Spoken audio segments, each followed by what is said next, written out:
All right, so what we're going to talk about today is combining a printed image with a projected image to create an HDR display. So actually very similar to what Banco was just talking about in the last question in terms of combining two low dynamic range displays into a high dynamic range display. So what we usually have when we do projected displays is we have a video projector that's hitting a white screen. So that's exactly what you're looking at right now. And so if we have a sample image, like this image from Sintel, basically it's completely washed out. And that's because we have ambient light in the scene and it's hitting that white projector screen. So kind of what's going on here as a drastic oversimplification is we have a white screen and we have a projected image and then we have some ambient light in the room. And those combine into a resulting image. And so if we have no ambient light in the room, we get a nice image with really dark blacks and really bright brights. But if we have white ambient light in the room, so lights on, what happens is you get a really washed out image. So your blacks are much brighter and the image doesn't look very good.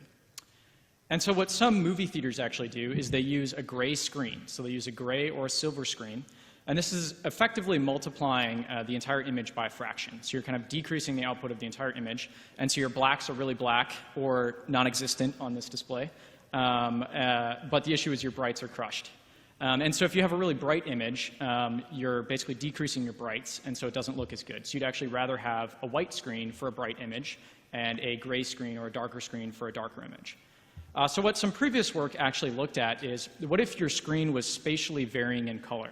So what if you used an image as your screen? So if you were only trying to project a single static image, what you could do is you could basically print out a screen that is effectively the square root of the input. So you have a square root of the input is the screen, the square root of the input is the projected.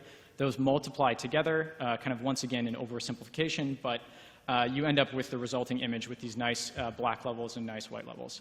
Unfortunately, this doesn't work for video. So if you just printed a single frame of the video and then tried to project on top of it, you would have some weird, ghosting artifact that doesn't make any sense. So what we do in this work is we optimize the screen color or a printed image that is ideal given a certain input video, and then we can create a high contrast or HDR display that is also ultra high resolution, and we'll go into how we do that. So previous work in this space has mostly focused on combining static-static or dynamic-dynamic displays. And what I mean by that is, for instance, Bimber's previous work in 2008 combining a static printed image with a static projected image and looking at things like viewing X-rays. People have also combined dynamic displays, so like two LCD panels or an LCD panel and a projector. But this results in specialized hardware that's usually quite expensive and also has issues with kind of parallax between the two different displays. So there's kind of some major downsides. And so what we're doing is we're using an off-the-shelf printer and an off-the-shelf projector. So we have a static display and a dynamic display, and we're going to combine them into an HDR high-resolution display. So, the printer is about $3 for a page. That's about yay big. We used a really, really cheap projector. And so the printer is about a 34:1 contrast ratio, and the projector is normally about a 200:1 contrast ratio. But when you turn on a 60-watt bulb in the room, it goes down to 29:1. So pretty bad. Kind of almost what you're seeing in this room right now. And so what we can do is we can combine these together to get about a 700:1 contrast ratio with our projectable. So this is best used with video content that has some kind of spatial and temporal consistency. The other way to phrase this is cinemagraphs or cliplets. So cliplets was presented back in 2002 here. And these are basically videos that are a static image combined with some subtle motion. And they're usually looping. So they're usually distributed as GIFs on the internet, or they're used in digital signage applications. So a TV that you would find in a hospital, a mall or a retail store or something like that. So here's another example of a train. So this is a train infinitely passing by a station. And you can see that we determine a screen color, a printed image, where the dark bits kind of match the dark bits on the train, and the light bits match the light bits on the sky and on the platform.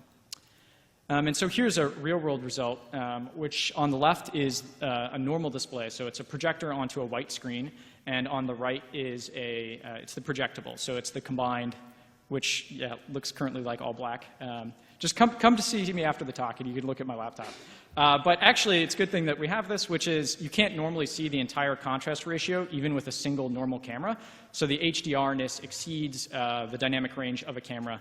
And so here what we're doing is we're looping through aperture levels. And so we're showing 6 different aperture levels. So it's a kind of a massive amount of dynamic range, all using a very cheap projector.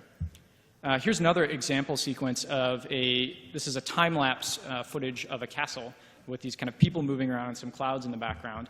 But you can see as we loop through the apertures that we get those nice details in the shadows and also in the trees that are not present in the normal version, projecting onto a white screen.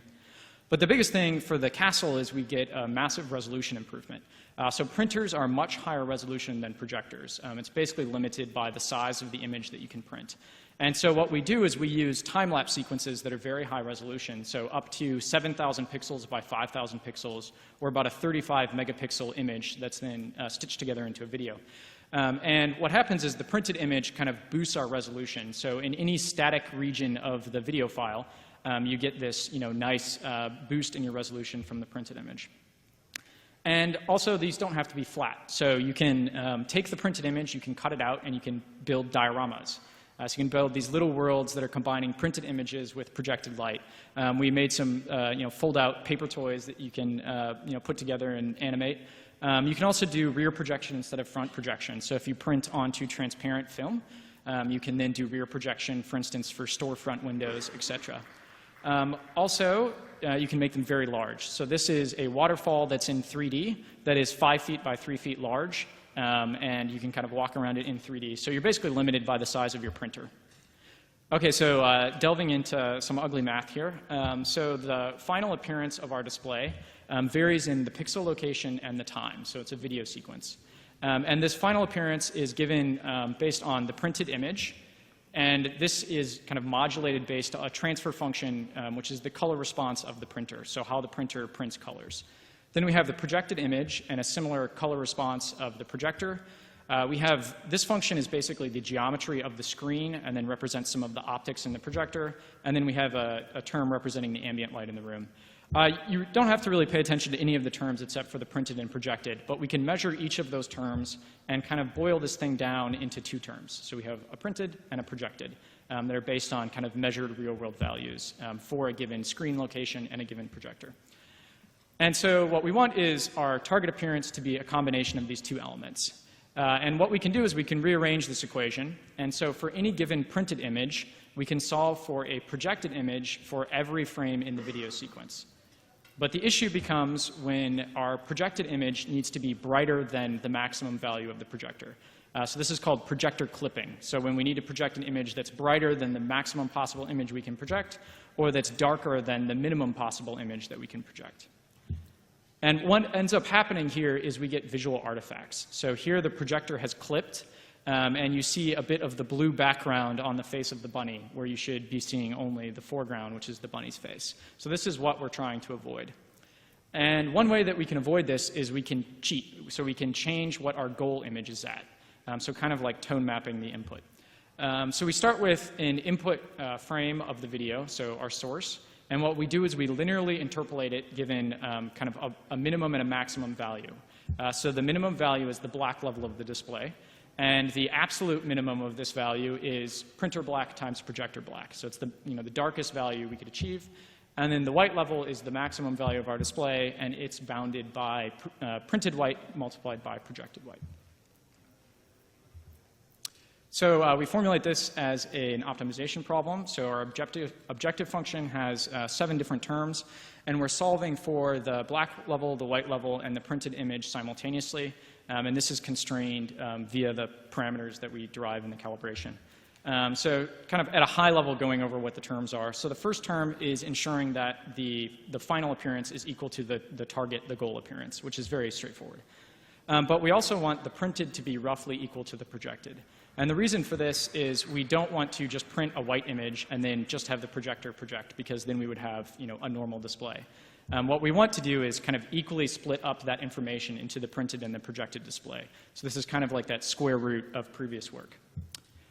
But what we also want is the black level and the white level to be smooth. So in this example, we have a non-smooth white level, and you see these kind of dark blotches in the input image and in the result. And so what we do is you can smooth that, and then it's less kind of perceptually noticeable to the user. So we also want the black level and white level to be as close as possible to their minimum and maximum values, so they're just constrained based on those measured values. And we've also been, up to this point, treating the printed and projected as equal resolution, but the printer is much higher res than the projector. And because of that, we're also not going to achieve per pixel resolution between the printed and projected. Printers don't even have pixels, which makes it part of the issue. And so what we do is we blur the printed image in regions where we have movement. So if it's a static part of the image, you'll get kind of super high resolution printed. But if it's moving, if it's dynamic, then you'll get lower resolution projected. And all this time we've been talking about physical kind of quantities of color, so luminance values, which are in candelas per meter squared. But we don't really care about what the physical color is. We care about the perceived color. And so we calculate this perceptual physical error metric, which basically tells us, so given an input value, which is our appearance of L, how much you can change that value before someone will notice that change, kind of like a JND. And so we then use that and basically complicate all the math that we just described to use this perceptual error instead. So what we then do is we throw this into MATLAB and we solve the constrained optimization problem. So if you start with the printed image as kind of random noise and then wait 3.5 hours later, you will have this converge to the optimal printed image and also the black and the white level. But unfortunately, for an image that is only 480 pixels wide, it takes 3.5 hours plus. So this is not very scalable to the 35 megapixel video that we were just talking about. And so what we present in the paper, which I won't go into the details of, is a heuristic method. So it's basically simplifying some assumptions. And the idea here is that we're not going to reach an optimal solution, but we're going to bring an artist in the loop. So we're going to enable you in real time to adjust these parameters. And so the artist can basically explore the design space to figure out what they think is the optimal printed image. And the nice thing is this was written in MATLAB and still computes within about a half a second for changing any of the parameters. So we verify that our simulated results, our lighting model actually matches what we get in the physical world. So on the right is actually an image that's taken with an HDR calibrated camera, and then this is plotting a log plot of the luminance. But basically the images look the same, which means that we have good calibration. We demonstrate that the two different methods, so the constrained optimization and the heuristic method, can achieve the same results. They're not mathematically formulated the same, so they shouldn't output the exact same result, but you can tweak them to be similar.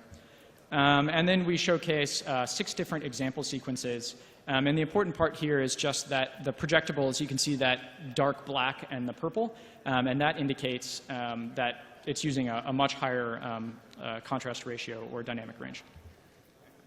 Finally, because it's very difficult to demonstrate HDR displays on normal displays, we ran a user study. And so this was a brief user study, but out of 10 users, they found that the overall satisfaction, contrast, resolution were better for projectables, and this was compared to looking at the same image on a white screen. And also that the users could not perceive any artifacts within the display.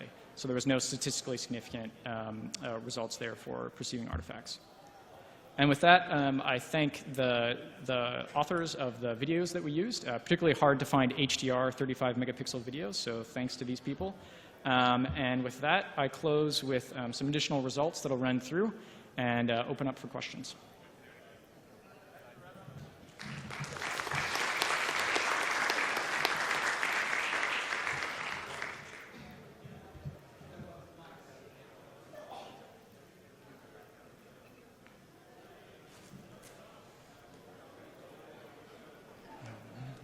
Wolfgang Stößlinger, Simon Fraser University. The ambient term, was it a constant ambient term, or do you actually take into account that, say, the light at the top of the screen might be a little bit brighter? Yep. Yeah, precisely. So we actually take Both measurements using a spectrophotometer, so we calibrate the projector, the color space, but then we also take an HDR image and then calculate the luminance fall off.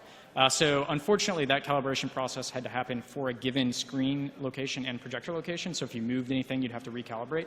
But there's a lot of previous work in geometric and radiometric compensation. So if you plugged in, a nicer, modern kind of system for that using structured light, et cetera, you could, do the same thing using that.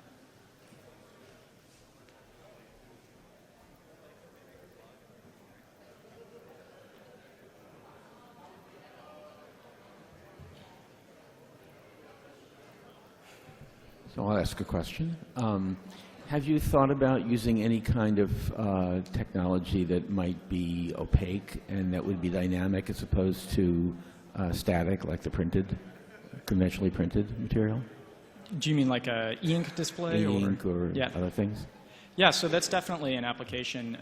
You could basically run this for an e-ink display, which the reason why you'd actually want to do kind of the complex optimization is the frame rate of the ink, is very low. Mm-hmm. So, that's kind of long story short. A lot of what we were going with this project was actually looking at the application space of basically digital signage. So like when you have digital signage, you typically have these giant printed images that you can't change. And then on the other side of things, you'll have TVs and projected images that you can change. So the idea was if we fuse these two things together, can we create a cheap display that we can also, be high resolution, high contrast, and you can change it can be animated. So. Out of curiosity, could you say something about the one that you had a slide that showed a big red sign outside of a store? Yeah. What's happening there? Say something? Oh, yeah. So the point is basically you have these giant, printed displays that are actually very expensive. So you can have hundreds of dollars just to print a single image that goes into, a store, a mall, a museum, et cetera. And so the nice thing is that they're cheap, they're really high res, and they're large. But the issue is that they're really low. They're static, so you can't change the images, and so you ignore these things. So we're seeing a transition to digital signage, which is nice. It grabs your attention. It's dynamic, but it's really low res. It's small, and you still ignore it. And so the idea is, can we create large versions of these that are also still cheap that people will pay attention to because they're HDR. And okay, I thought that was an example as opposed to a point being made. Oh, an example of... Because you said you were showing additional examples, and I thought maybe that was an example. No, that's just not an actual example. So. I think we have one more question. Yeah, okay. This is amazing work. I know you're looking at a lot of matte surfaces for printing and then projecting. Have you thought about looking at, materials that may have some specular regions so you can sort of use that to your advantage? I know it's designed to be like very widely available and cheap, but I was thinking it would be really cool if, you could think of that kind of work as well. Yeah, definitely. So we explored a little bit with rear projected surfaces, which, transparency films that have some amount of specularity. Mm-hmm. Yeah. So that's basically building that into the light model. But I think there's interesting things that you could do with incorporating that to make your brights brighter. And so you could, basically use that to your advantage. Long story short, no, we haven't, done anything in that space, but I think it's very interesting.